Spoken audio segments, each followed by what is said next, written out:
havia 20 canais de televisão, 20, no país inteiro.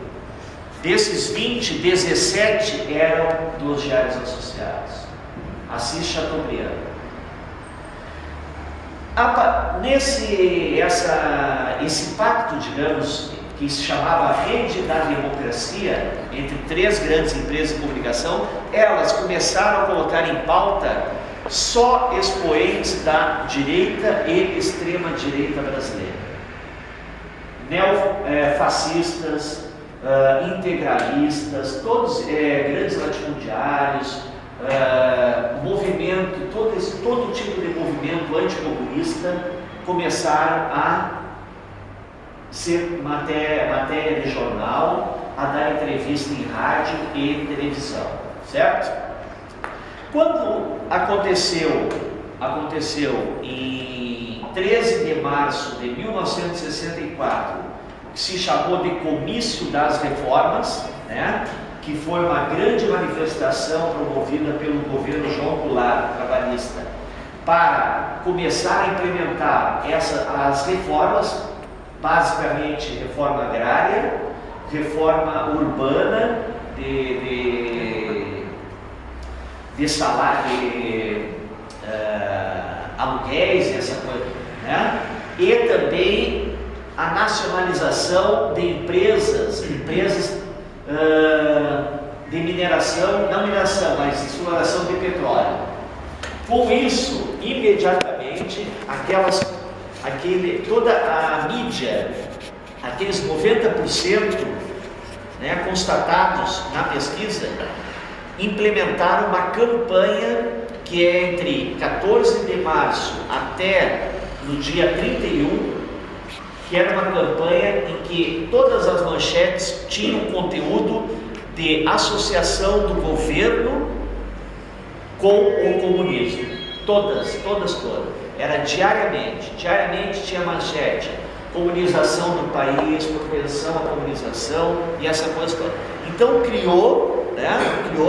fomentou uma espécie de um anticomunismo visceral de identificação com esse governo. Quando esse governo é derrubado pelos militares, só para ter uma ideia, dois jornais que poderíamos chamar assim de jornais liberais, no dia 31 eles fizeram editoriais mandando o presidente para a rua, destituindo o presidente, né, que são Fora e Basta. Dizia simplesmente: a partir desse momento o presidente não tem mais condições de se manter constitucionalmente, imagine, né? Logo depois daquilo que foi o movimento militar, e quando os militares se consolidaram na semana, 2 meses depois, aquele grande grupo midiático que era Diários Associados fez uma campanha nacional de arrecadação de dinheiro, que se chamou De Ouro para o Bem do Brasil. As pessoas davam joias e recebiam um certificado ou um anelzinho de latão ou cobre, dependendo do valor. E nesse anel escrito: Ouro para o Bem do Brasil, 1964. Na verdade, o que estava a justificativa para essa campanha, né, era angariar dinheiro para pagar a dívida externa que os Estados Unidos estavam cobrando do governo João Goulart, e que provocou algo semelhante aqui com os fundos Abutre, porque não tinha como pagar de uma vez o que os Estados Unidos estavam cobrando, no caso o Fundo Monetário Internacional, né?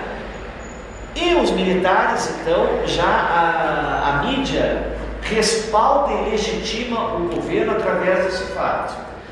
Primeiro, e consequentemente depois, todas as campanhas governamentais, inclusive processo de repressão à reação ao golpe, ao movimento militar e ao regime militar, tiveram amparo dos meios de comunicação.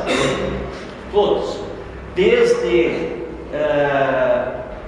matérias em que, por exemplo, indicavam os focos de comunismo, os focos de,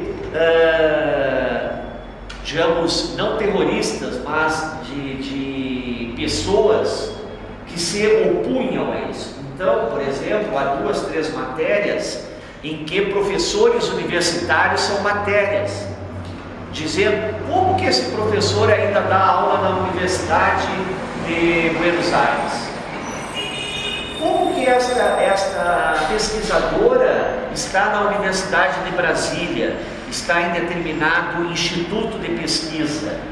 Uma delação, né? Outras foram os processos, por exemplo, quando houve de assassinato por tortura, aquelas IPMs, que eram os inquéritos policial militar, feito pelo próprio exército, ele era, logicamente, que as pessoas se suicidavam por um tiro, suicidavam por enforcamento, sentadas, essa coisa toda. Esses processos eram publicados literalmente nos jornais, sem a menor contestação.